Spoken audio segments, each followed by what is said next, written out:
ধস নামল কলকাতা দিল্লি সংযোগকারী ১৯ নম্বর জাতীয় সড়কে।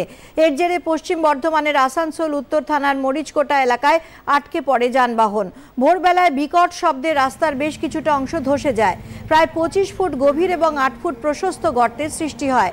পুলিশ ব্যারিকেড দিয়ে জায়গাটি ঘিরে রেখেছে, পরে যান চলাচল স্বাভাবিক হয়।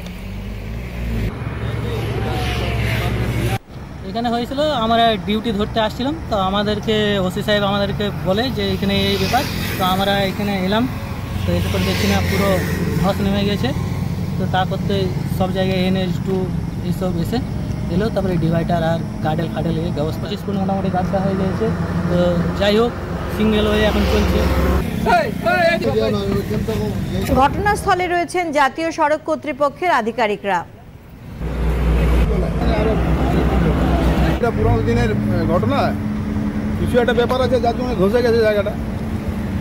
আমরা সঙ্গে সঙ্গে সেফটি বেফটি দিয়েছি, পুলিশও এসেছিল আমাদের সঙ্গে। তাড়াতাড়ির মধ্যে কাজ হবে। আজকে আমার 14তলা কর্তৃপক্ষ জেনে গেছে, খুব তাড়াতাড়ির মধ্যে কাজ হবে।